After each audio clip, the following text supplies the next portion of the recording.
Bolu, let's talk about over 180 million for each of the players. Remember the money given by the governors, 10 million naira each from the governors, that from the Super Eagles players.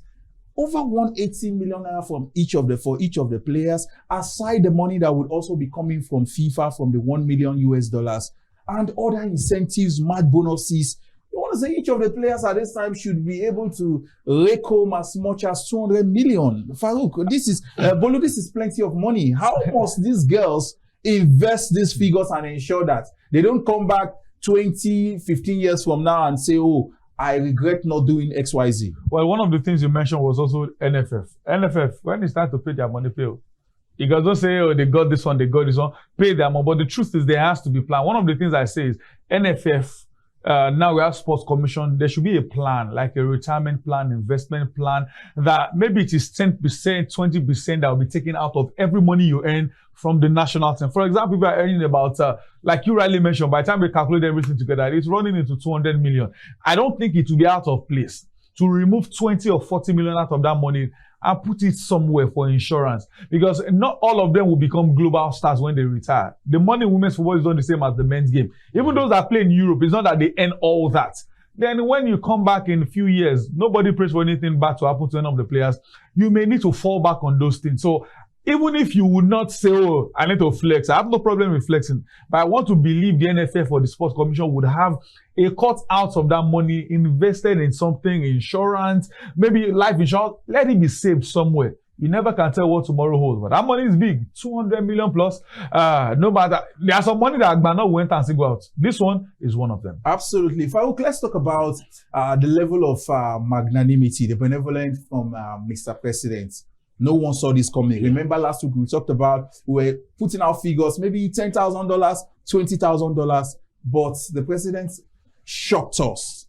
The highest of any sporting team as far as rewards is concerned. Well, I listened to, was it Okoronko who was saying something about the president? He had other thoughts about him. But if you move close to Ashwaju himself, you know that he's a man that is different from every other person. This is not me trying to drum noise around him. But he's a man that has shown that he's very, very compassionate about everybody. Yes, not everybody will be a footballer. Yes, not everybody will be an athlete, but you find yourself in an environment where you can make the most of it.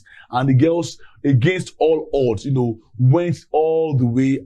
One even in a convincing manner, not even in a convincing manner, they had to fight, show the Nigerian spirit. And all of this put together, I think the girls deserve that. And for the president himself, I think he's the man that listens to so many people. He shows that he's listening to people talking about sport, listening to people doing this. No, and listen to football. That's what I'm saying. That's exactly what I'm saying. And it shows that he has done and listened to the voice of the majority. A lot of people will not go against, will not go, in line with what he has done, but at least the majority have spoken about the Super Falcons that should do this for them, and he has done remarkably well for them. So for me, we should also endeavor that you also reward all that field that might not be as big, as opportune as the Super Falcons, but at least let it always cut across board. Academic, who are doing quite well in the school, let us also give them what they deserve. And I think the president also listening at this point in time. Hopefully, they will also take you in that. But the Super Falcons, you guys are enjoying right about now. I think I want to also say something about what Bolu said. Yes, it would be nice if we have people that we can trust in charge of their money. Nobody at this point in time will say, NFF.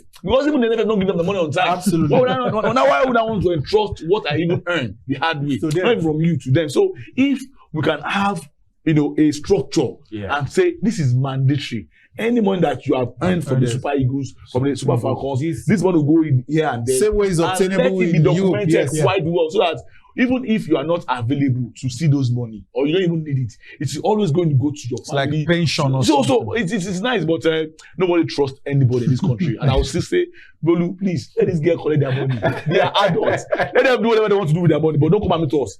In the next week, hopefully you'll not come and meet us. For me, I think I'll put this out there. The likes of Ijabi Lucy, the likes of, what's the name of this other girl? All these home-based players. All these home-based players. Robo, this other girl, this right back that plays for Robo. All these girls, I think they should come and tell me what they want to do with their money.